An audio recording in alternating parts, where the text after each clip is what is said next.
Menurut peneliti yang bernama McCulloch dan Zhang di tahun 2002 mengatakan bahwa orang yang mudah bersyukur adalah orang yang lebih suka membantu kepada orang lain, lebih religius, lebih terbuka dengan orang lain, dan lebih mudah bersosialisasi kepada orang lain. Halo guys, selamat datang di podcast Inspirasi Growing. Lu pernah merasakan bahwa gue tahu kata bersyukur, tapi gue belum bisa merasakan bahwa bersyukur itu bisa berdampak positif dan bermanfaat untuk kehidupan gue. Nah, apakah lu pernah bertanya seperti itu guys? Jawabannya di podcast ini ya guys. Gue akan berbagi inspirasi dan bagaimana kita menjadi pribadi yang mudah bersyukur atau yang disebut grateful personality, sehingga bisa membantu dan bermanfaat untuk kehidupan lu guys. Oke, yuk kita simak podcast ini sampai tuntas ya guys. Leadership is fun.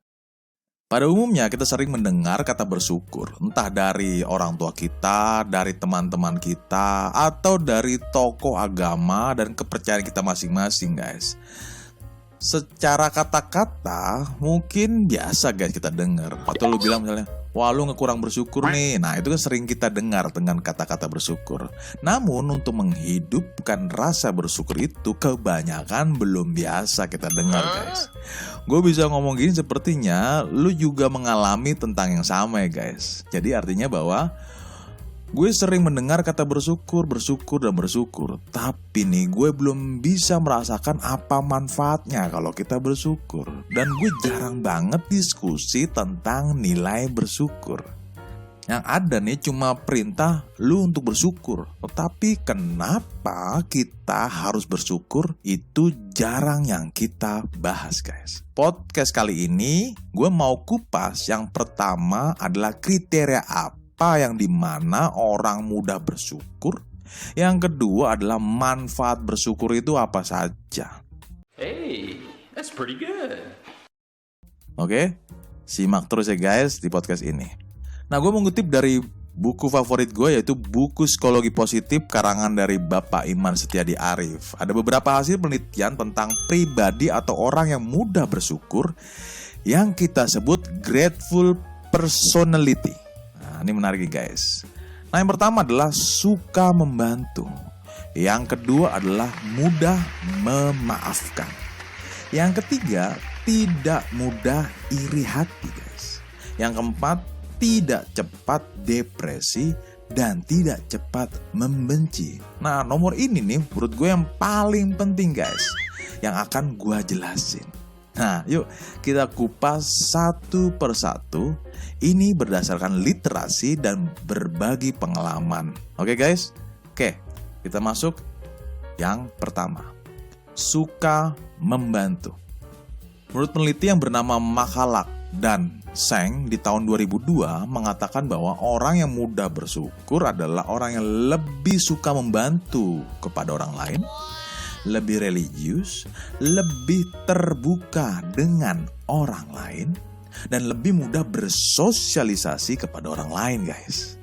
Artinya bahwa gini guys, jika kita mempunyai rasa syukur karena kita menyadari akan kebaikan-kebaikan dari Sang Pencipta atau dari orang lain atau dari alam semesta nih guys, maka timbullah rasa syukur atau rasa kebahagiaan itu dalam diri kita dan menjadi atau membentuk perilaku positif nih guys. Biasanya dengan cara apa? Biasanya dengan cara membantu orang lain, lebih terbuka kepada orang lain, dan mudah bersosialisasi kepada orang lain guys. Oke? Karena memang hatinya bergembira guys.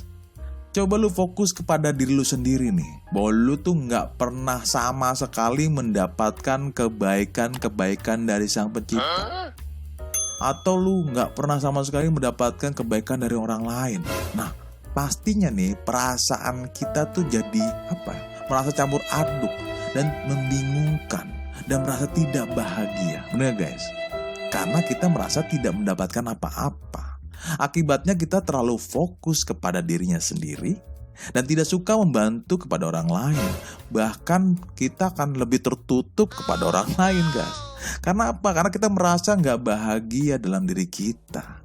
Nah Kira-kira lu pernah gak nih merasakan hal itu?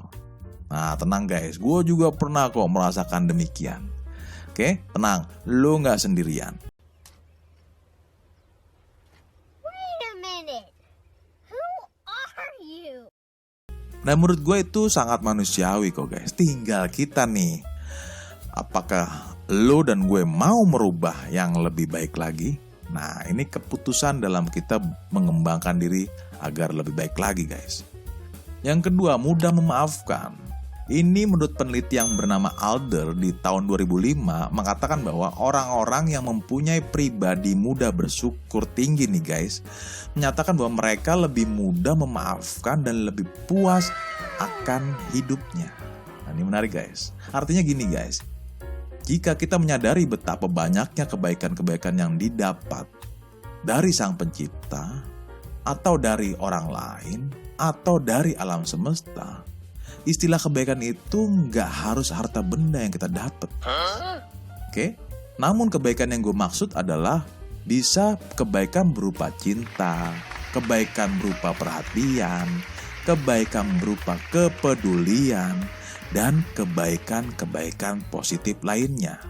Karena kebaikan itu timbulnya kebahagiaan dalam diri kita. Nah, dampak positifnya guys, maka kita akan lebih mudah memaafkan kepada orang lain karena sumber energi positif lebih banyak. Dan kita bisa menikmati proses hidup kita dengan positif guys. Oke? Itu persepsi yang kedua. Yang ketiga, tidak mudah iri hati. Menurut peneliti yang bernama Machalak dan Sang di tahun 2002 nih guys, mengatakan bahwa mereka tidak begitu materialistis, lebih jarang merasa iri hati, dan lebih rendah derajat kecemasannya dan depresinya daripada mereka yang bukan orang yang tidak mudah bersyukur. Artinya gini guys, bahwa kita berkepenuhan kebahagiaan yang kita dapat dari pihak lain, entah berupa kebaikan-kebaikan dari Sang Pencipta atau berupa kebaikan-kebaikan dari orang lain, maka rasa materialistis, rasa iri hati itu tidaklah besar guys. Coba lu pikirin deh, atau lu coba bisa merasakan. Misalnya gini guys, coba deh guys, kita fokus untuk merasakan bahwa lu belum mendapatkan kebahagiaan berupa kebaikan-kebaikan dari orang-orang sekitar lo. Lu belum mendapatkan kebahagiaan berupa kebaikan-kebaikan dari Sang Pencipta, maka kita akan merasakan kekurangan dalam hati kita. Benar gak guys? Karena rasa kurang bersyukur atau kurang bahagia, maka kita akan mencari kekurangan itu dan bisa jadi melampiaskan kekurangan itu dengan rasa iri hati dan kecemasan. Bisa jadi kita berperilaku sangat ambisius mencari harta kekayaan kita dan mudah iri hati karena persaingan guys. Nah, ini dampaknya jika kita belum menyadari kita mendapatkan kebaikan-kebaikan dari sisi lain, dan dari pihak Sang Pencipta atau dari pihak orang sekitar kita. Yang keempat, tidak cepat depresi dan tidak cepat benci. Nah ini menarik nih guys, ini kita coba bahas nih guys. Nah menurut peneliti yang bernama Stone dan timnya di tahun 2003 mengatakan bahwa mereka tuh biasanya lebih rendah skornya dalam hal depresi, agresi, kebencian, dan religiusitas yang dangkal. Artinya gini guys, jika kita sudah menyadari bahwa kita mendapatkan kebaikan-kebaikan dari pihak lain, bisa dari Sang Pencipta, bisa dari orang lain, bisa dari alam semesta, berupa nilai cinta kasih, nilai kepedulian, nilai perhatian, dan nilai-nilai positif lainnya, maka kita merasakan energi positif dan menjadi bahagia, sehingga perilaku kita menjadi positif. Katakanlah nih, jika kita mendapatkan situasi yang kurang mengenakan dalam lingkungan kita, bisa timbul emosi negatif, yaitu bisa kecewa, kesel, gelisah karena hal itu guys. Ya sebagai manusia itu adalah ya sangat wajar dengan respon seperti itu. Namun yang membedakan adalah gini guys, emosi negatif itu tidak berkepanjangan, yang penting gitu guys. Nah yang bahayanya nih, itu biasanya berkepanjangan tanpa henti-henti, sehingga bisa timbul perilaku yang negatif, guys. Bener gak, guys?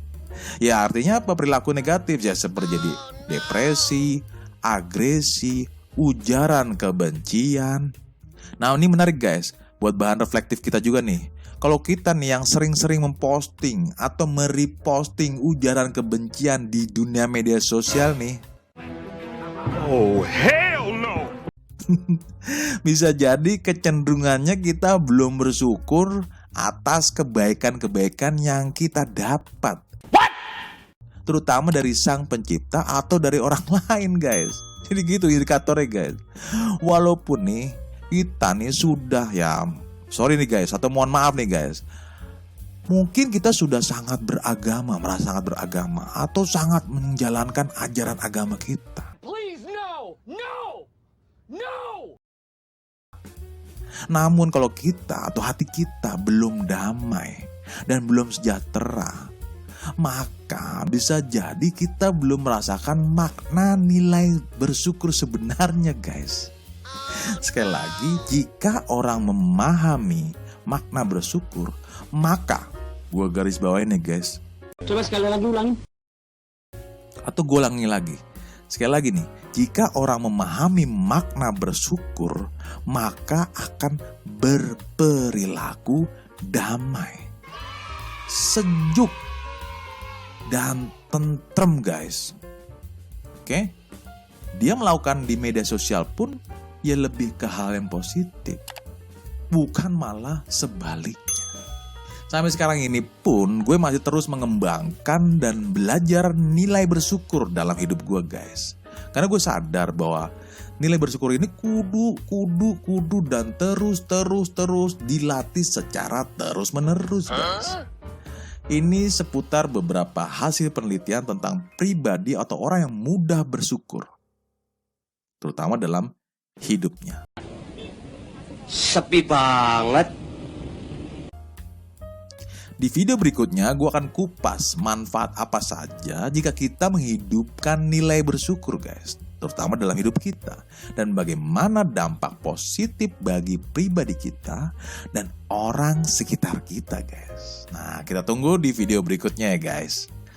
Nah, pembahasan tentang seputar nilai bersyukur ini adalah bagian dari program Self Leadership 4.0.